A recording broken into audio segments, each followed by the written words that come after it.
You stayed late again. Not because there was an emergency, not because you personally committed to the deadline, because the email came at 4:47 p.m. and it had that specific phrasing, "Really need your help on this." And you looked at the clock, looked at the gym bag you'd packed that morning, looked at the dinner reservation you'd made 3 days ago, and you replied, "No problem, happy to help." The reservation got canceled. The gym bag went home untouched. Your girlfriend got the text she's received 47 times this year. "Stuck at work, so sorry. I'll make it up to you." And you stayed until 8:30 fixing something that wasn't broken until someone 2 levels above you decided it needed to be different. You drove home in silence with the radio off, too tired to even process music. And somewhere in that drive, a thought arrived that you immediately pushed away because entertaining it felt dangerous. The thought was simple and terrible. They will take everything you give them and then ask for more. And the more you give, the more they expect. And there is no amount of loyalty that ever results in them saying, "You've done enough. Go home. Take care of yourself." That thought is correct. And Niccolò Machiavelli, writing 500 years ago in a completely different economic system organized around entirely different power structures, described the exact mechanism you just experienced with a precision that should make you deeply uncomfortable about how little has actually changed. Machiavelli is famous for telling princes how to acquire and maintain power. What people forget is that he spent most of his adult life on the other side of that equation. He was the loyal servant, the dedicated employee, the man who worked for the Florentine Republic with genuine belief in the mission, genuine commitment to the work, genuine loyalty to the people he served. And then the Medici family returned to power, and the first thing they did, before they'd even fully secured control, was purge everyone associated with the previous administration. Machiavelli, despite having committed no crime, despite his competence being beyond question, despite years of exemplary service, was arrested, tortured, and exiled. Not because he'd done anything wrong, because loyalty to the previous regime made him a liability to the new one. His loyalty, which he'd believed was an asset, turned out to be the thing that destroyed him. And in his exile, writing in a small house with nothing but time and bitterness, he started asking questions that most loyal employees never ask, because asking them requires admitting something nobody wants to see. The first question: does the organization value your loyalty or does it value your compliance? These look identical from the inside, but they're structurally different. Loyalty is a relationship, reciprocal, based on mutual commitment. Compliance is a transaction. You do what you're told and you get compensated for it. The organization calls it loyalty because loyalty sounds noble, sounds like partnership. But if the organization can terminate you the moment it becomes convenient and suffer no consequences for doing so, what you have is not loyalty. It's compliance dressed up in language that makes you feel like you matter more than you do. Machiavelli learned this in the worst possible way. His years of service, his competence, his genuine dedication, none of it protected him when the political winds shifted. The new regime didn't ask, "Has this man been loyal?" They asked, "Is this man useful to us now?" And because the answer was no, he was gone. The loyalty he'd given was not stored up as credit he could draw on later. It evaporated the moment the people he'd been loyal to lost power. You're watching this from somewhere. Drop the city in the comments because what I'm describing is happening in Toronto and Manila, and Berlin and Atlanta, simultaneously. The same mechanism, the same exploitation, the same man realizing too late that the loyalty he gave was never going to be returned in the moment he actually needed it. Here's the mechanism Machiavelli identified that every corporation has figured out how to exploit. Loyal people don't negotiate. They don't ask for what they're worth because asking feels like a betrayal of the relationship. They don't set boundaries because boundaries feel like a failure to be a team player. They don't leave when they should because leaving feels like abandonment. The organization learns this about them very quickly, and then structures the entire relationship around extracting maximum output while providing minimum reciprocal commitment.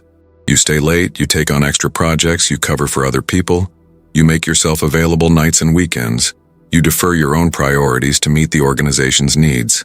And in exchange, you get, what exactly? A paycheck you'd get anyway. Maybe a performance review that says you're a valued team member.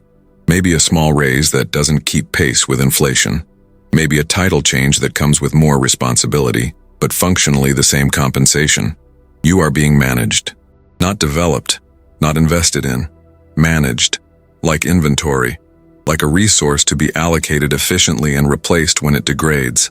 The brutal part is that your loyalty makes you easier to manage. The employee who is not loyal, who views the job as a pure transaction, who will leave the moment a better offer appears, that employee is a problem. Management has to retain them, has to actually provide value to keep them around. But you've already demonstrated that you'll stay, that you'll absorb disappointment, that you'll make sacrifices for the team. So management doesn't have to retain you. They just have to avoid pissing you off badly enough that you overcome your own loyalty and leave. And that threshold is much higher than you think. You will tolerate a lot. Years of being underpaid, passed over for promotion, overworked, underappreciated, before you actually walk. And they know it. They're counting on it. Machiavelli wrote that men are more ready to repay an injury than a benefit, because gratitude is a burden and revenge is a pleasure. He was describing human nature, but he might as well have been describing corporate incentive structures. When you help the company, when you deliver, when you stay late and hit the deadline and save the project, the company experiences gratitude as a burden. Now they owe you something, and owing you something is uncomfortable, so they minimize it. They thank you in the moment and then immediately forget, because remembering means acknowledging debt. But if you screw up, if you miss the deadline, if you underperform even slightly, that gets remembered. That gets documented. That becomes part of your permanent record because now the company has leverage. The asymmetry is total. Your wins are expected and quickly forgotten. Your losses are noted and stored for future use. This is why the loyal employee always loses in the long run. They're playing a game where the scoring system is rigged. Every sacrifice they make gets categorized as just doing their job. Every mistake gets categorized as a failure to meet expectations.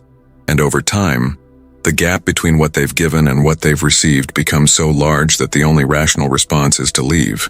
But by the time they realize this, they've often spent years, sometimes a decade or more, in a pattern that has left them financially dependent on the job, socially isolated because they've been too busy to maintain relationships outside work, and psychologically trapped because their identity has become fused with their role at the company. They are the senior analyst. They are the project lead. They are the person everyone depends on. And walking away from that feels like walking away from themselves. Machiavelli would tell you that this is exactly what the organization wants. They want your identity fused with your role because identity is harder to quit than a job.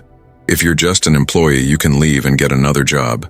But if you are the job, if your self-concept is built around being the reliable one, the one who always delivers, the one the team can count on, then leaving becomes an existential crisis.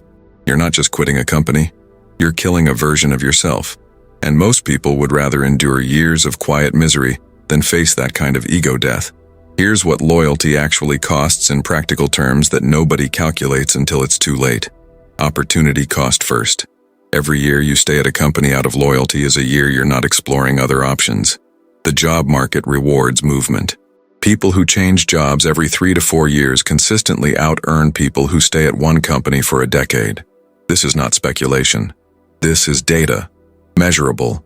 Repeatable. The raise you get for staying is almost always smaller than the raise you'd get for leaving. But leaving feels disloyal, so you stay.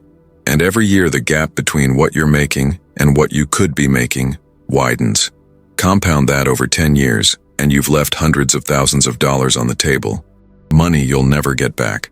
Money that could have been invested, could have bought you freedom, could have reduced the financial dependency that's keeping you locked in place. Second cost, skill atrophy. The loyal employee who stays in one role too long stops learning. Not because they're lazy, because the role becomes routine. They've mastered it. They can do it on autopilot. And once you're on autopilot, you're not developing. You're maintaining. The market doesn't reward maintenance. The market rewards growth, new capabilities, demonstrated ability to adapt. The person who moves companies every few years is forced to adapt repeatedly, forced to learn new systems, new teams, new challenges. They develop transferable skills, flexibility, comfort with change. These are the things that make you valuable in a dynamic market. The loyal employee who has spent 15 years at one company has deep expertise in that company's specific systems and politics, which is worth exactly $0 the moment they leave. Third cost, psychological. The loyal employee builds their self-worth around external validation from the organization. Every good performance review, every thank you from a manager, every "we couldn't do this without you" comment becomes a hit of validation that reinforces the behavior. This creates a dependency loop. You work harder to get more validation. You sacrifice more to prove your worth. And the organization, recognizing this pattern, provides just enough validation to keep you hooked while extracting maximum effort. You become psychologically addicted to being needed, and the addiction makes you exploitable. You'll accept lower pay because the validation feels like compensation. You'll tolerate bad management because the validation from your immediate team feels like it matters more than the dysfunction 3 levels up.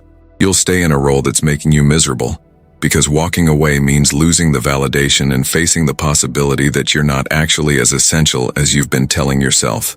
Machiavelli's core insight, the one that makes people call him cynical when really he's just honest, is that organizations and institutions do not love you back.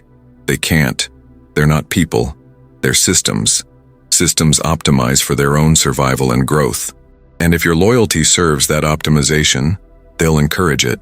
The moment your loyalty becomes inconvenient or expensive, they'll discard it. This is not evil. It's not even personal. It's structural. A corporation exists to generate profit for shareholders. Employees are a cost center. The goal is to minimize cost while maximizing output. Your loyalty allows them to do this efficiently because loyal employees self-manage. They push themselves. They don't require oversight. They stay late without being asked. They make the manager's job easier. And in exchange, they get told they're valued, which costs the company nothing. The disloyal employee, the one who views the job as a transaction, who does exactly what they're paid to do and nothing more, who leaves at 5 regardless of what's on fire, is actually harder to exploit. They've set a boundary. They're not giving free labor. They're not absorbing the organization's dysfunction. They're trading time for money at a defined rate.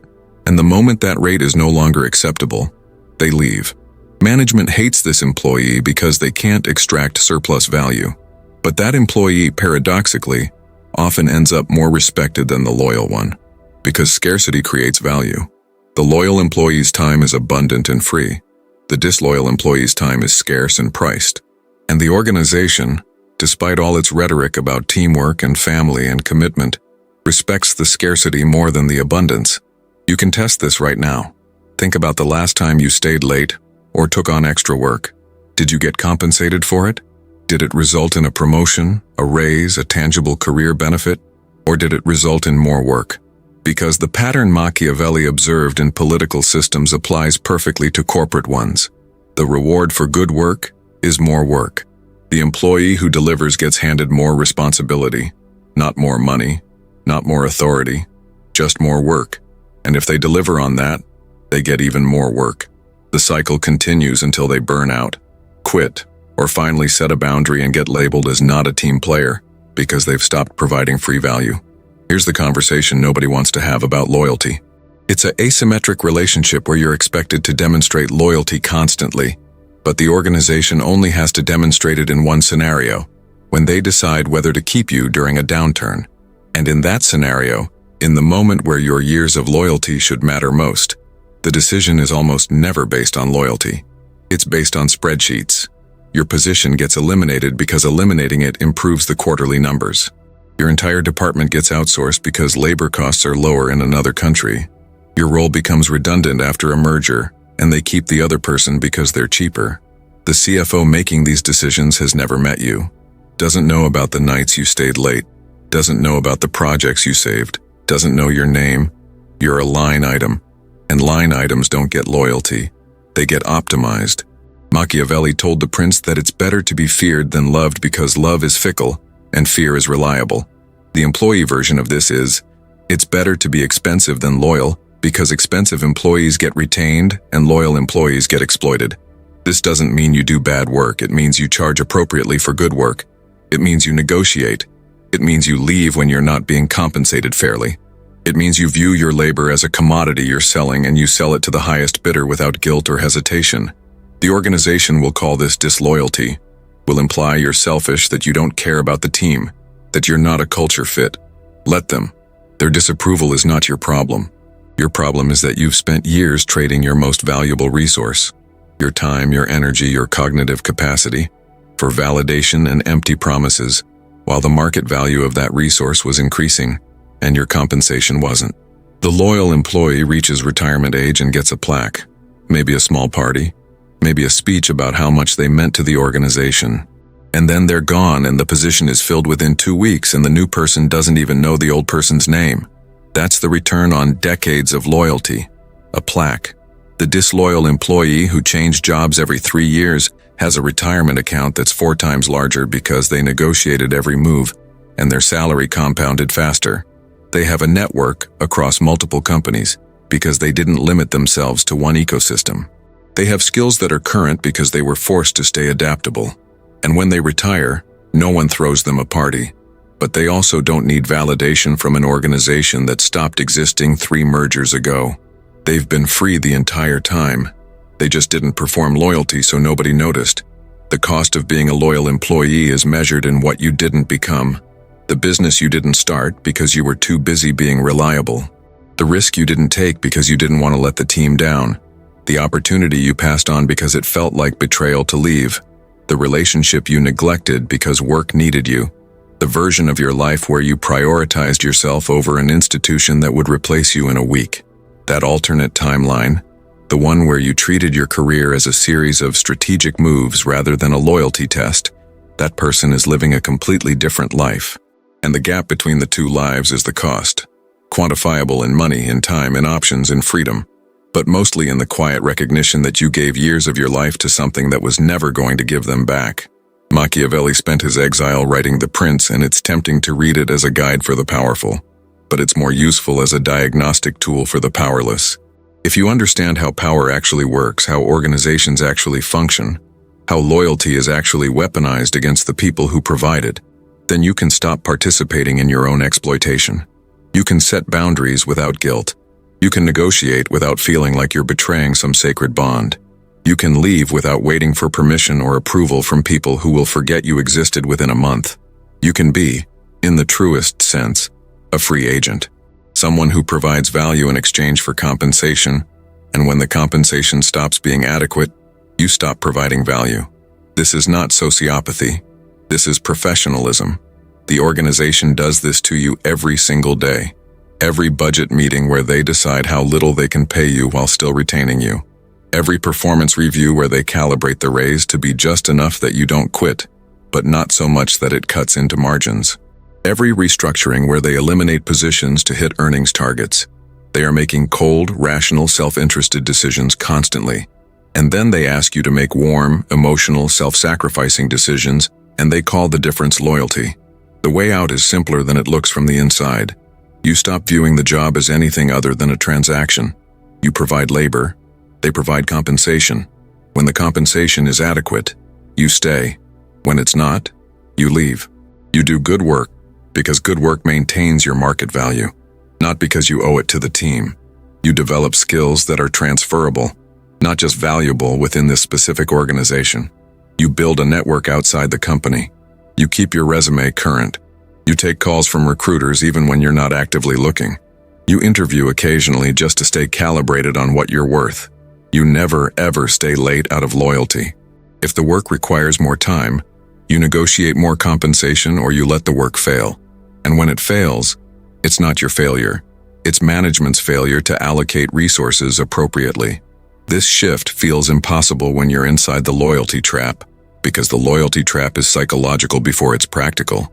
You've built an identity around being dependable, around being the person who doesn't quit, around pride in your work ethic and commitment. And reframing that identity as, "I've been getting exploited for years," is painful. It means admitting you were wrong, that you played the game badly, that you believed something that wasn't true, and the belief cost you. Most people would rather keep believing than face that admission. They'll defend the loyalty even as it's destroying them because defending it preserves the ego. Machiavelli would tell you the ego is not your friend. The ego wants to be right. Your actual interests want you to be free. And sometimes being free requires admitting you were captured. The moment the shift completes is recognizable by a specific change in your behavior. You stop checking email after hours. Not because you've decided to set a boundary and you're white-knuckling it. Because you genuinely don't care if something is on fire after 5 p.m. It's not your fire. You didn't start it. You're not responsible for putting it out unless you're being compensated for firefighting. And if you're not, then whoever started the fire can deal with it, or it can burn. This indifference, which the organization will absolutely frame as lack of commitment, is actually the recovery of appropriate boundaries. You're not being paid to care about the organization's problems 24 hours a day.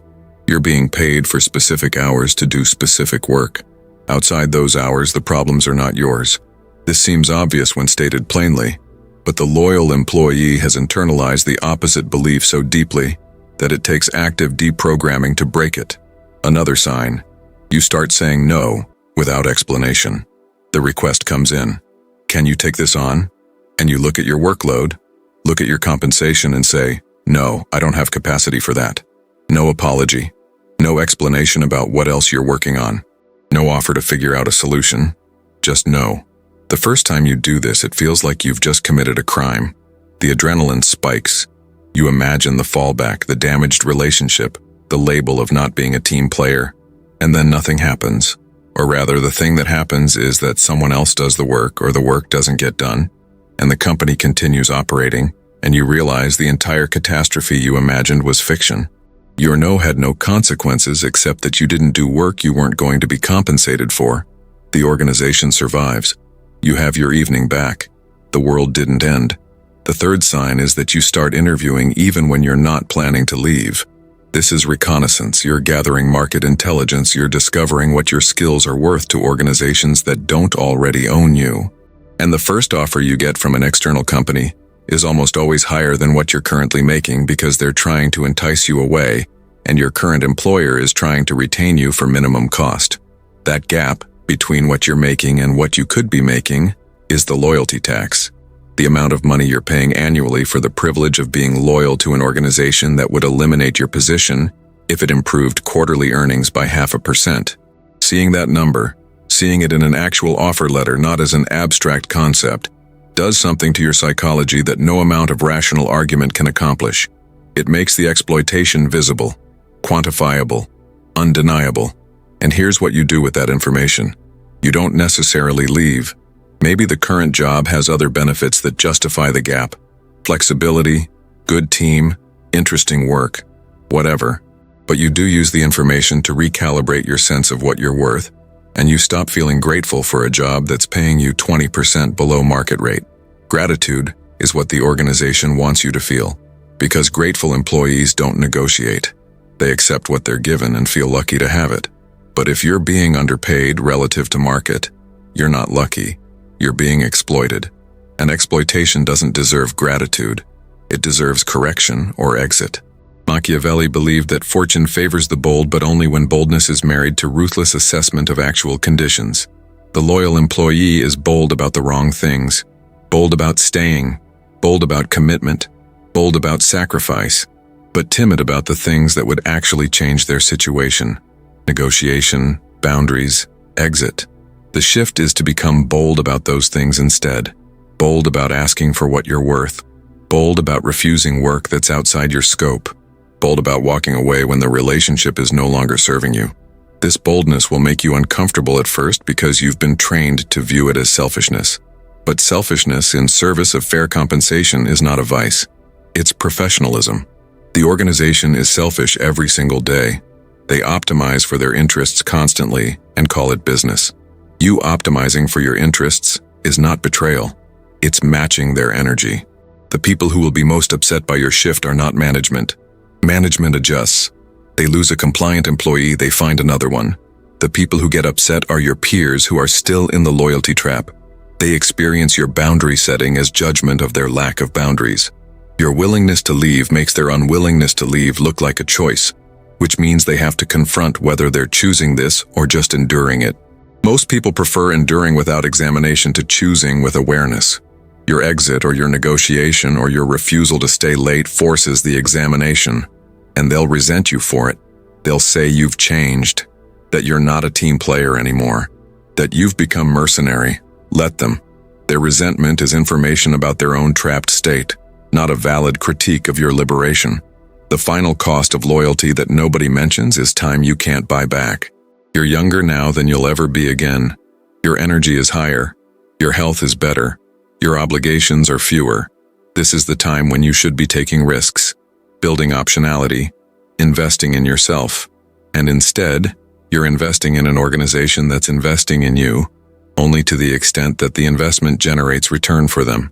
Every year you defer your own development to serve their needs is a year you lose. And years compound. The 30-year-old who spent his 20s being loyal to one company is starting his actual career a decade behind the 30-year-old who spent his 20s moving strategically and building skills. That gap doesn't close. It widens, because the person who started ahead keeps moving, and the person who started behind is still trying to prove their loyalty to an organization that will never love them back. You already know this is true. You've seen it happen. The lifer who gets laid off at 55 after 30 years with the company. The severance package is adequate but not generous. The pension is there, but it's not enough. And the job market has no idea what to do with someone whose entire skill set is specific to one organization's obsolete systems. That person didn't fail because they were incompetent. They failed because they were loyal. They gave 30 years to an institution that gave them back a handshake and a cardboard box. And now they're trying to restart a career in a market that values adaptability. And they have none because they never needed to adapt. They were loyal instead. And loyalty, it turns out, is not a transferable skill. Drop "I trade on my terms" in the comments if the mechanism just became visible, and you're done pretending the performance of loyalty is going to save you from the math. Subscribe and turn notifications all the way on because the next one breaks down exactly what happens to the men who left, who renegotiated, who stopped performing commitment and started charging what they're worth, and why the organizations that lost them are worse off in ways they'll never admit but you need to see. It goes live, and if you miss it, you'll hear about it from someone who didn't.